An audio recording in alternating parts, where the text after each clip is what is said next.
Following the breaking news, the Vice President of the United States, Joe Biden, just now during an interview on PBS in the NewsHour, telling Donald Trump it's time to grow up. Listen to this.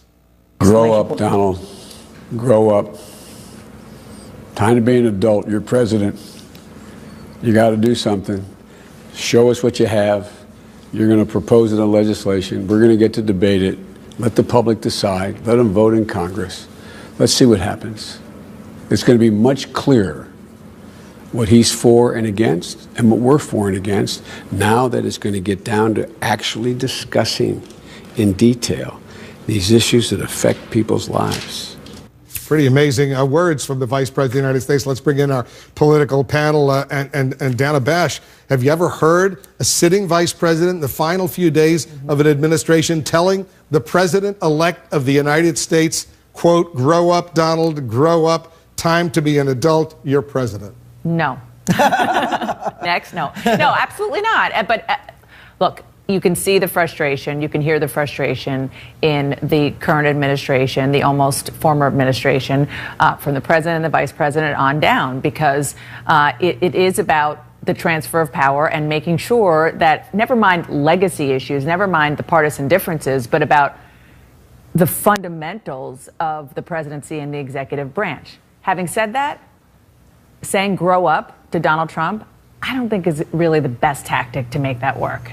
I'm guessing there's going to be a retort that will be something along the lines of an illustration that growing up is not part of the response. It was, the context was he was asked, the Vice President Joe Biden, about a tweet earlier today from Donald Trump in which he called the new Democratic leader, the minority leader in the Senate, Chuck Schumer, a clown. Right. So now Joe Biden calls Donald Trump a child and plays directly into Donald Trump's game, right? I mean, this is what Donald Trump did throughout the entire campaign, whether it was Little Marco or Low Energy Jeb. And what we saw when his opponents tried to play his game, they weren't as good at it as Donald Trump is. And Joe Biden's trying to play his game. Now, I will also say, this is why Joe Biden is so much fun to cover as a reporter, because he delivers these kinds of quotes and sound bites with regularity. To your point, Wolf, it is unprecedented. You just don't hear people talk this way. And obviously, that's the kind of the signature Joe Biden language. Yeah, this is what Trump tweeted 10 hours ago. I've just checked it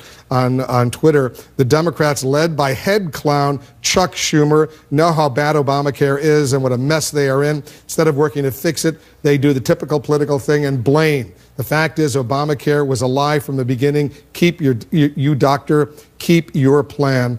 And then he goes on. And if I can just quickly add, Joe Biden certainly gave a great soundbite there. But Chuck Schumer, who is going to be the one who is going to lead the Trump opposition, declined to respond to that. He learned the lesson from the Little Marco and everything else that happened during the campaign. He said, I'm not going to do name call. He tweeted that Schumer is the head clown, not just the clown, but the head clown. At least he gave him that honorific. But based on history, I assume that the president-elect will respond to the vice president. Well, you would think so. Precedent has shown that when Donald Trump is attacked, as to use his words, he likes to punch back. But I wouldn't expect that Donald Trump would necessarily change his rhetoric as president, because it has worked so well for him. Part of his appeal for so many of his supporters was that he didn't talk like a normal politician. But I do wonder, to Joe Biden's other point in this statement, that suddenly Donald Trump as president is going to need to actually show what he stands for and fight for the things that he believes in. I think that's a very important point, because Donald Trump has been ideologically sort of fluid throughout the campaign process, throughout his political career.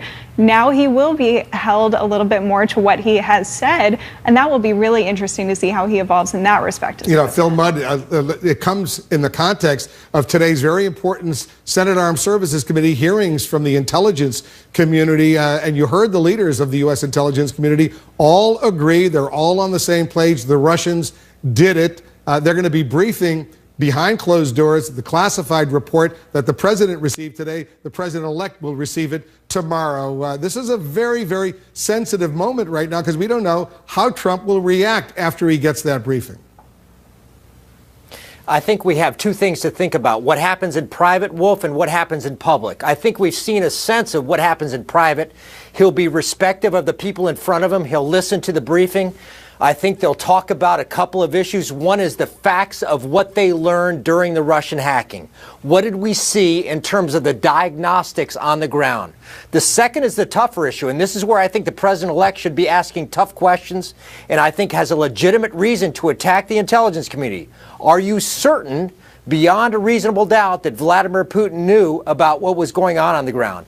I think the bigger question, Wolf, though, is not what happens in private. It's what happens when he walks out in front of the cameras. Does he denigrate the intelligence community? Does he denigrate people who have given 30 years of service to government, as he did yesterday? Or does he flip-flop, as he did today, and say, no, not really true, I respect intelligence? Who comes out in front of the cameras? Behind the cameras, I suspect he'll be perfectly respectable. I'll have to wait till tomorrow afternoon, that briefing taking place in New York City over at Trump Tower. Everyone stand by. We're getting some new information on some of his cabinet selections that may be facing some serious problems. We'll be right back.